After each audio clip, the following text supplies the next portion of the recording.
ఉన్న బంగారాన్ని విడిపించి ఆ రోజు ఆన్లైన్ రేటుకే మేము కొంటాం. Sharma gold company. నమస్తే, వెల్కమ్ టు సుమన్ టీవీ. నేను మీ అమ్మి. ప్రస్తుతం మనతో ఉన్నారు ప్రముఖ ఆధ్యాత్మికవేత్త, ప్రముఖ జ్యోతిష వాస్తు పండితులు సుభాష్ శర్మ గారు ఉన్నారు. గురుగారితో మనం మాట్లాడదాం. నమస్కారం గురుగారు. శ్రీమాత్రి నమః. గురుగారు, ఈ నెలలో మనకి శ్రీరామనవమి వస్తుంది కాబట్టి ఆ రోజు ఎలాంటి నియమాలు పాటించాలి, అలానే పెళ్లి కానీ ఆలస్యం అవుతున్న వాళ్ళకి ఆ రోజు ఎలా పరిహారం చేసుకుంటే మంచిది అసలు? తప్పకుండా తెలియజేస్తానమ్మా. ముందుగా ప్రేక్షకులందరికీ శ్రీమాత్రి నమః, శ్రీ గురుభ్యో నమః. శ్రీరామ రామ రామేతి రమే రామే మనోరమే సహస్రనామ తత్తుల్యం రామనామ వరాననే. ముందుగా ప్రేక్షకులందరికీ శ్రీరామనవమి శుభాకాంక్షలు. అయితే శ్రీరామనవమి అనగానే పండగ వచ్చింది. అందరూ ఉదయాన్నే లేవాలి, చక్కగా రాముడి దర్శనం చేసుకోవాలి. కళ్యాణం ఎక్కడెక్కడ జరుగుతుందో అక్కడికి వెళ్ళి దర్శనం చేసుకోవాలి. వీలైతే కళ్యాణంలో కూర్చోవాలి. ఇవి అందరూ చెప్పేటటువంటి అంశాలే. కానీ నిజానికి శ్రీరామనవమి అంటే ఏంటి అని సనాతన ధర్మం ఏం చెప్పింది అనే అంశాలు నేను కొన్ని చెప్తాను. ఎందుకంటే పండగ వచ్చింది అంటే రొటీన్గా ఉండేటటువంటి అంశాలే ప్రతి ఒక్కరూ చెప్తారు.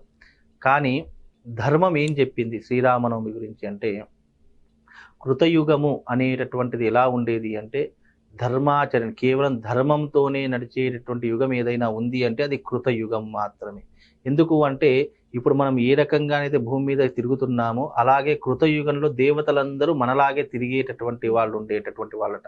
ఆ రోజుల్లో ఆ కృతయుగంలో పార్వతి పరమేశ్వరులు కానివ్వండి, బ్రహ్మదేవుడు కానీ, విష్ణుమూర్తి కానీ, గణపతి కానివ్వండి, ఎవరైనా సరే భూమి మీద మనలాగే సహజంగా తిరిగేటటువంటి వాళ్ళట. అదంతా కూడా కృతయుగం. ఆ కృతయుగంలో ఏంటి, ధర్మం అనేటటువంటిదే ఆ యుగానికి ప్రమాణము అని చెప్పడం జరిగింది.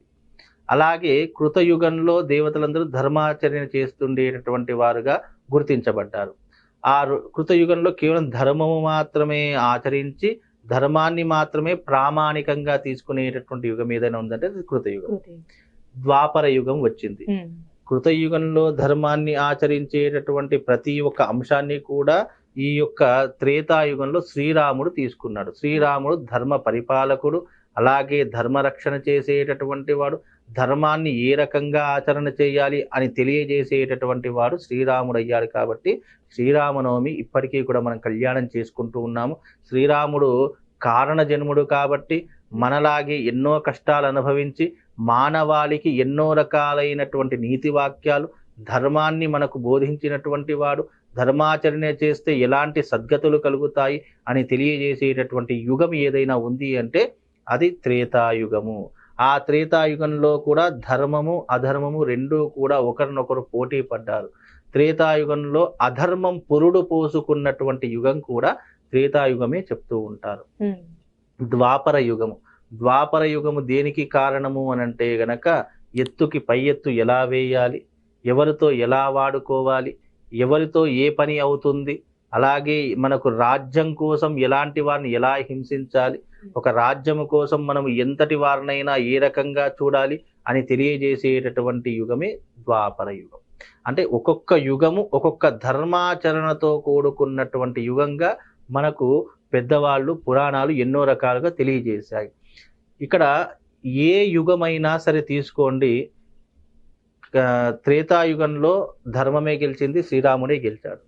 ద్వాపర యుగం తీసుకున్నా కానీ ధర్మమే గెలిచింది. శ్రీకృష్ణుడు ఎక్కడైతే ఉన్నాడో ఆ ధర్మము, కలియుగ పాండవులైనటువంటి వాళ్ళు ఆ పాండవులే గెలిచారు.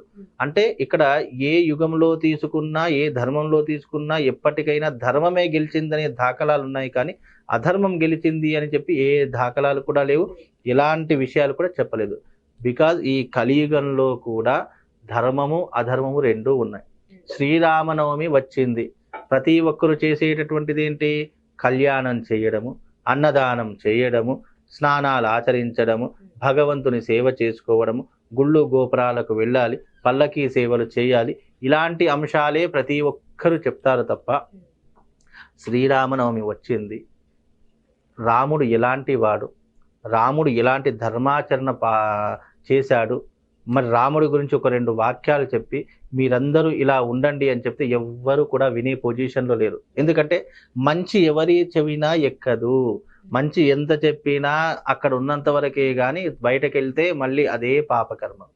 అందుకే శ్రీరామనవమి రోజున ఆచరించవలసినటువంటివి ధర్మాన్ని ఆచరించమని చెప్పినటువంటి ఘట్టమే శ్రీరామనవమి తప్ప నువ్వు కళ్యాణం చేయు, నువ్వు చేయకపోతే ఇబ్బందులు పడతావు, లేదా నువ్వు అన్నదానం చెయ్యు లేకుంటే ఇవి కాదు. శ్రీరాముడి యొక్క తత్వాన్ని తెలియజేసేటటువంటిదే శ్రీరామనవమి. శ్రీరాముడు కూడా మనలాగే మనిషి జన్మని ఎత్తి ఎన్నో రకాలైన కష్టాలు పడ్డాడు, ఎన్నో రకాలైన బాధలు పడ్డాడు, ఎన్నో రకాలైన ఇబ్బందులు పడ్డాడు. అలాగే మనుషులు కూడా అదే రకమైనటువంటి ఇబ్బందులు పడుతూ ఉన్నారు. అప్పుడు శ్రీరాముడికి వాళ్ళకు తేడా ఏంటి? శ్రీరాముడు ధర్మ పరిపాలన చేశాడు కాబట్టి అతడు దేవుడు అయ్యాడు. మనం ఇక్కడ కలియుగంలో ధర్మం లేదు, ఏమి మంచి లేదు, ఏమీ లేదు. మనకు ఏదైనా మన సెల్ఫిష్నెస్ అంటే మన పని కోసము మనం ఎంతకైనా దిగజారాలి. అలాంటి తత్వాన్ని ఏర్పరచుకునేది కలియుగం. కనుక శ్రీరామనవమి రోజు స్నానము, పూజలు ఇవి కాదు చెప్పవలసినటువంటివి. శ్రీరాముడు ఎలాంటి వాడు, శ్రీరాముడి యొక్క తత్వం ఏమిటి అని తెలియజేసేటటువంటిదే శ్రీరామనవమి. అంటే ఒక అన్నదమ్ములు ఎలా ఉండాలి, ఒక భార్యాభర్తలు ఎలా ఉండాలి, అలాగే కష్టం వచ్చినప్పుడు, దుఃఖం కలిగినప్పుడు, బాధ కలిగినప్పుడు అన్నదమ్ములు అలాగే భార్యాభర్తలు ఒక కుటుంబ సభ్యులు ఏ రకంగా ఉండాలి అనేటటువంటి అంశాలను తెలియజేసేటటువంటిదే శ్రీరామనవమి యొక్క గొప్పతనము. మనం కళ్యాణం చేస్తాము, అన్నీ చేస్తాము, కానీ ఎందుకోసం చేస్తామో ఎవరికీ తెలియదు. ఏదో శ్రీరామనవమి వచ్చింది కదా, ఆ రోజున కళ్యాణం చేస్తే అదృష్టము, సంతోషము అన్నీ కలుగుతాయండి, పెళ్లి కానటువంటి వారికి పెళ్ళి అవుతుంది, అక్కడ ఉన్నటువంటి తలంబ్రాలు తెచ్చుకోవాలి, అక్కడ తీర్థాన్ని సేవించాలి, అక్కడ ఒక రోజు చక్కగా సేవ చేసుకోవాలి. ఇవి అన్నీ ఇన్ జనరల్గా ఒక జ్ఞానవంతుడికి తెలిసినటువంటి బేసిక్ పాయింట్స్ ఇవన్నీ కూడా. కానీ మనిషి తెలుసుకోవాల్సినటువంటి సంఘటనలు ఏమిటి, మనిషి తెలుసుకోవాల్సినటువంటి జ్ఞానం ఏంటి అంటే ఎందుకు శ్రీరామనవమి మనం ఆచరిస్తున్నాము అంటే దాంట్లో 2 రకాల విధానాలు ఉన్నాయి. శ్రీరాముడు ధర్మ పరిపాలకుడు అని చెప్పేసి తెలియజేయడం జరిగింది, అవునా? రెండవది కలిసి ఉంటే కలదు సుఖము అని చెప్పేసి అన్నారు. అంటే అన్నదమ్ములతో కుటుంబ సభ్యులతో ఎలా ఉండాలి, అలాగే ఒక భార్యాభర్తలు ఏ రకంగా ఉండాలి, కష్టం వచ్చినప్పుడు భర్తతో ఎలా భార్య మెలగాలి అనేటటువంటి 3 అంశాలను తెలియజేసినటువంటి ఏకైక యుగం ఏదైనా ఉందో త్రేతాయుగము, శ్రీరాముడి యొక్క జన్మ వృత్తాంతము. శ్రీరాముడు తాను అడవులకు వెళ్ళాల్సిన అవసరం లేదు, కానీ తండ్రి మాటకు కట్టుబడి వెళ్ళినటువంటి వాడు శ్రీరాముడు. అలా నేను వెళ్ళన్నానా, నాకు ఇన్ని రాజ్యాలు ఉన్నాయి, ఇవన్నీ ఉన్నాయి, నాకు వెళ్ళవలసిన అవసరం ఏముంది, నేను ఇప్పుడు వెళ్ళను అని అంటే గనక దశరథుడు ఏం చేయలేనటువంటి వాడు. కానీ తండ్రి మాటను జవదాటకూడదు అనే ఒక్క ధర్మము చేత అడవులకు వెళ్ళినాడు, ఎన్నో కష్టాలు అనుభవించినాడు. కానీ ఇది కలియుగము. తండ్రినే కాదు అసలు ఎవరిని కూడా లెక్క చేయనటువంటి దౌర్భాగ్య స్థితిలో కలియుగం ఉంది. అందుకే అధర్మం పెరిగిపోయింది. కనుక ఈ శ్రీరామనవమి రోజున ఏదైనా తెలుసుకోవాలి, మనము మన జీవితాన్ని ఉద్ధరింపజేసుకోవాలి అంటే పెద్దవాళ్లను గౌరవించమని చెప్పి ధర్మం చెప్పింది.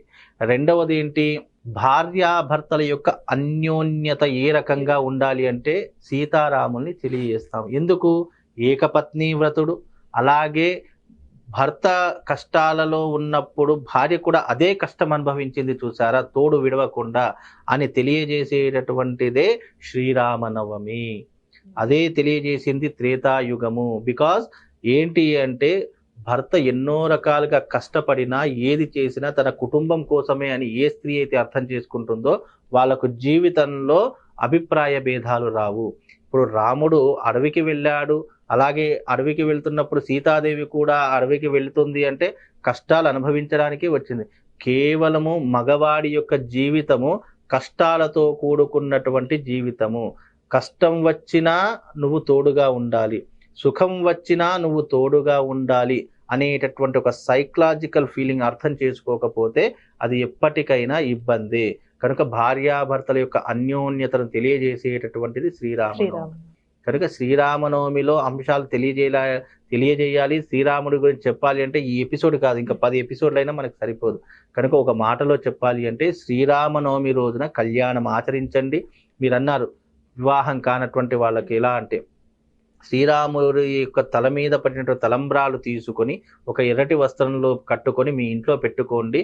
ఆ ఇంట్లో పెట్టుకున్నటువంటి తలంబ్రాలకు ఉన్నటువంటి శక్తి ఏంటంటే వివాహం కానటువంటి వాళ్ళకు వివాహం అవుతుంది, అలాగే ఉద్యోగం లేనటువంటి వారికి ఉద్యోగం వస్తుంది, అప్పుల బాధలు ఉన్నటువంటి వాళ్ళకు అప్పుల బాధలు తొలగిపోతాయి. ఇలా అన్ని సమస్యలకు ఆ తలంబ్రాలు అనేటటువంటి అక్షతలు అనేటివి క్షరము కానటువంటివి, నాశనము లేనటువంటివి అని అర్థము. ఆ అక్షతలు తీసుకొని మీ ఇంట్లో పెట్టుకోండి, తప్పకుండా వివాహం అవుతుంది. అన్ని కూడా జరుగుతాయి. తలంబ్రాలు కూడా పెళ్లిలో కలుపుతారు కదా? పెళ్లిలో అంటే పెళ్లి కుదిరినప్పుడు అప్పుడు తీసుకున్నటువంటి తలంబ్రాలు మనం పెళ్లిలో వేసే తలంబ్రాలలో కలుపుకుంటే శుభయోగాన్ని కలిగిస్తాయని చెప్పేసి అర్థం. కనుక శ్రీరామనవమి అంటే మనం ఏదో ఎంజాయ్ చేయడానికో కళ్యాణం చేయడానికో కాదు. శ్రీరాముడి యొక్క వృత్తాంతం తెలుసుకొని ఆ రకమైనటు ఆయనంత ధర్మం పాటించకపోయినా ఈ మంచేది చెడేది అని తెలుసుకుంటే చాలు, నువ్వు ధర్మాచరణ పాటించినటువంటి విధానంగా, శ్రీరాముడి యొక్క అడుగుజాడలు నడిచినటువంటి విధానంగా నీ జన్మ చరితార్థం అవుతుంది. కనుక ఈ రకమైనటువంటి అంశాన్ని తెలియజేసుకోండి. ఇక శ్రీరామనవమి గురించి అందరికీ తెలిసినటువంటి అంశాలే ఉన్నాయి, కొత్తగా నేను చెప్పేటటువంటి అంశాలు ఏమీ లేవు. అందరికీ తెలుసు, కళ్యాణం జరుగుతుంది, అన్నదానం జరుగుతుంది, చక్కగా ఆ రోజున చాలా మంది సేవ చేసుకుంటూ ఉంటారు, హనుమాన్ మాల వేసుకుంటూ ఉంటారు, ఆ రోజున శ్రీరామనవమికి ర్యాలీ తీస్తూ ఉంటారు. ఇవన్నీ కూడా భగవంతుని మీద ఉన్నటువంటి అపారమైనటువంటి ప్రేమ, భక్తి, మనకున్నటువంటి వాత్సల్యం, ఇవన్నీ కూడా ఆ భగవంతుడు మనం ఎన్నో రకాలుగా చూపించుకున్నాం. కానీ ఆ రోజున శ్రీరాముడు చేసినటువంటి సంఘటనలు కొన్ని గుర్తుంచుకొని అరే జీవితంలో ఈ రకంగా నడవాలే అని తెలుసుకుంటే చాలు, ఆ తత్వం అర్థమైతే శ్రీరామనవమి చేసినటువంటి పుణ్య ఫలితం మనకు కలుగుతుందమ్మా. చాలా చక్కగా తెలియజేశారండి, ధన్యవాదాలు. శ్రీమాత్రే.